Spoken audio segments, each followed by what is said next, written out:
तारांकन फिरोजाबाद। प्रदेश सरकार के कैबिनेट मंत्री जिले के प्रभारी मंत्री योगेंद्र उपाध्याय पहुंचे फिरोजाबाद। योगी सरकार के कार्यकाल के 8 साल होने पर की प्रेस वार्ता, गिनाई सरकार की उपलब्धियां। सपा सांसद रामजी लाल सुमन द्वारा राणा सांगा पर दिए विवादित बयान पर कहा, जिन्हें चलने का सलीका नहीं वो रफ्तार की बातें करते हैं। आगरा में रामजीलाल सुमन के आवास पर करनी सेना द्वारा तोड़फोड़ करने के सवाल पर बोले मंत्री, किसी को भी कानून व्यवस्था हाथ में नहीं लेनी चाहिए, पुलिस उनसे निपटेगी। हमारे आइकॉन आदर्श पर उनको ऐसा नहीं बोलना चाहिए था। क्रिया की प्रतिक्रिया है ये। कुछ वोटों की खातिर तुष्टीकरण की राजनीति करते हैं। वक्फ बोर्ड के सवाल पर बोले मंत्री, ये वक्फ बोर्ड है क्या? किसी भी मुस्लिम देश में कहीं वक्फ बोर्ड है क्या? ये केवल जमीनों पर कब्जे करने का हथकंडा है। ओवैसी साहब पहले बताए कि उन्होंने कितनी जमीनों पर कब्जे किए हुए हैं। अखिलेश यादव के सरकार के 8 साल बर्बादी के बयान पर कहा कि इनकी पार्टी सबसे बड़ी पार्टी हुआ करती थी, आज वो समाप्त की ओर है और अगले 20 सालों तक ये आने वाले नहीं। हम तो तीसरे नंबर की पार्टी थी, आज सबसे आगे है। हमारे श्री नेतृत्व के सुशासन से आज हम यहाँ तक पहुँचे हैं। वहीं प्रदेश सरकार की उपलब्धियों का बखान करते नजर आए सरकार के उच्च शिक्षा मंत्री योगेंद्र उपाध्याय। पथराव किया है करनी सेना ने और प्रदेश के मुखिया योगी आदित्यनाथ आज आगरा में मौजूद थे। भारतीय जनता पार्टी सुशासन की बात करती है, क्या कहेंगे? देखिए, अगर आप एक घटना को लेकर पूरे सुशासन पर प्रश्न चिन्ह लगाएंगे तो मैं समझता हूं कि ये बेईमानी होगा, नाइंसाफी होगा। उन्होंने जो कुछ कहा उसका रिएक्शन यदि हुआ है तो रिएक्शन में कानून अपने हाथ में नहीं लेना चाहिए, बात निश्चित है, किसी को भी नहीं लेना चाहिए। और उनको भी देश के राष्ट्रीय पुरुषों पर ऐसे चोट नहीं करनी चाहिए जिससे आम जनमानस की भावनाएं आहत हो। कौन नहीं जानता राणा सांगा जी के बारे में? विश्व का ऐसा अप्रतिम योद्धा दूसरा उदाहरण नहीं है उसका। 80 घाव लगे थे तन में, फिर भी व्यथा नहीं थी मन में। चमक थी रणंगम में, राणा की तलवार वो थी सांगा की तलवार। ये हम बचपन में पढ़ते थे। आज उनको गद्दार कहते हैं। इस देश के जो आइकॉन हैं, इस देश के जो आदर्श हैं, इस देश के जो प्रेरणा पुरुष हैं, सिर्फ चंद वोटों की खातिर जिन्होंने तय की हैं दूरियां, उन्हें नहीं है नाज़े सफ़र। जिन्हें चलने का सलीका नहीं, रफ्तार की बातें करते हैं। किस तरह का संदेश सरकार दे रही है, आगे का विजन क्या है? सरकार ने दिया है सुरक्षा, सुशासन और जनहित के सभी काम सेवा के। वही अभी भी कर रहे हैं, आगे भी करेंगे। उत्तर प्रदेश का शोहरत ये हो गई है हमारे नेता की और उत्तर प्रदेश की कि आज ऑस्ट्रेलिया का प्रधानमंत्री चर्चा में, जैसा आप भी सुनते होंगे, कहता है कि काश हमारे यहाँ भी कोई योगी होता। तो ये तो हमारी उपलब्धियां हैं, अगर एक सेंटेंस में बोले। और आगे हमारी योजना है कि उत्तर प्रदेश हर क्षेत्र में नंबर 1 हो।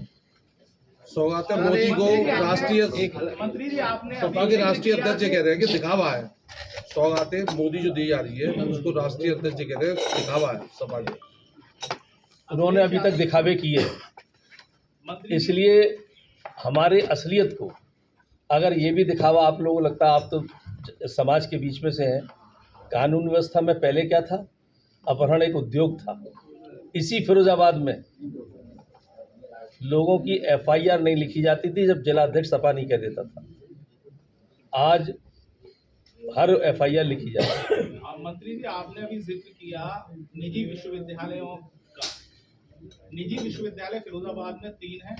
JS यूनिवर्सिटी इस समय बहुत चर्चा में है। DN साहब ने उसका कमेटी भी बनाई है, CDO साहब की अध्यक्षता में। आप कैसे देखते हैं कि जो फर्जी डिग्री यहाँ से जारी हो रही है, आपका मंत्रालय? देखिए, JS विश्वविद्यालय के बारे में आप सब जानते हैं, मुझे कुछ कहना नहीं, मैं राजनीतिक बात नहीं करना चाहता इस समय। कहाँ से उनको संरक्षण है, कहाँ से वो जुड़े हैं। और ये भी देखा कि आपने सरकार कड़ाई से उसके पीछे है। कोई गड़बड़ करने वाला बख्शा नहीं जाएगा। राजस्थान से भी कार्रवाई चल रही है जहाँ हमारी सरकार है, और यहाँ भी कार्रवाई चल रही है जहाँ हमारी सरकार है। सर, सांसद असदुद्दीन ओवैसी कहते हैं कि वक्फ बिल को लाके वक्फ की संपत्ति सरकार हड़पना चाहती है।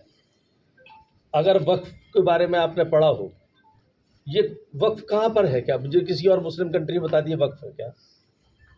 यहाँ पे ये कौन सा एक बना दिया वक्फ बोर्ड, और घर बैठे वो अगर आपके घर को लिख लेगा अपने उस पे खातों पे, तो वहीं से वक्फ का विवाद शुरू हो जाएगा। यही सब जो उनकी दादागिरी निरंकुशता थी, उसको समाप्त करने के लिए वक्फ बोर्ड आ रहा है। वो कितनी वक्फ की संपत्ति पे खुद बैठे हुए हैं ओवैसी साहब, पहले उसका आंकड़ा देते हैं। अब सर, मैं जो सवाल मेरे साथी ने पूछा था मैं उसको और रिफाइन करके कहता हूँ। कुछ देर पहले अखिलेश यादव ने भी एक पीसी की है कि भारतीय जनता पार्टी उत्तर प्रदेश में 8 साल के विकास का जो ढिढुरा पीट रही है, दरअसल ये 8 साल बर्बादी के साल हैं। ये शब्द बोला है, 8 साल बर्बादी के साल है। उनको इसके अलावा कोई और शब्द उनके पास है भी नहीं, क्योंकि उनकी ज़मीन खसकती जा रही है धीरे धीरे। जहां वो इस प्रदेश की सबसे बड़ी पार्टी थे, बसपा सबसे बड़ी पार्टी थी, हम तो तीसरे चौथे नंबर पे आते थे। आज हमारे कृतित्व ने हमको नंबर 1 पर ऐसा कर दिया कि आने वाले 20 साल तक आसपास कोई नहीं दिखेगा। तो इनकी ज़मीन खसक रही है हमारे गुड गवर्नेंस से, तो यही कहेंगे और कहने को उन पर रहा क्या है फिर। मंत्री जी, एक लोकल आगामी सवाल प्लानिंग है। क्या है आपकी? आगामी वर्षों के लिए क्या प्लानिंग है?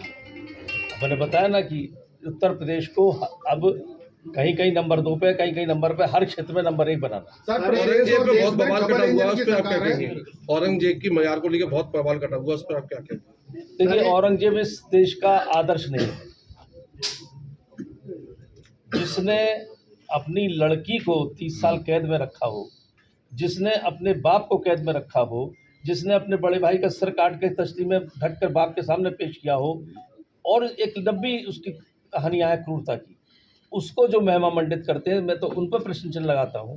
इसलिए तुष्टीकरण में इतना अंधा नहीं होना चाहिए कि ऐसे लोगों को महिमा मंडित करें, बल्कि ये अपराध कर रहे हैं कि उन लोगों में ये भावना पैदा करना, जो लोग औरंगजेब को आदर्श नहीं मानते थे, उनके अंदर उन आदर्श पैदा हो जाए, ऐसी भावना पैदा करना, जो राष्ट्रद्रोहिता तक को समर्थन दे देते हैं, संरक्षण देते हैं सिर्फ तुष्टीकरण के लिए, ये राष्ट्रीय पाप करते हैं। सर, प्रदेश और देश में डबल इंजन की सरकार है।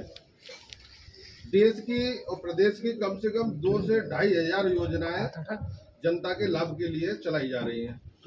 8 साल हो गए प्रदेश सरकार को और 10 साल हो गए केंद्र सरकार को।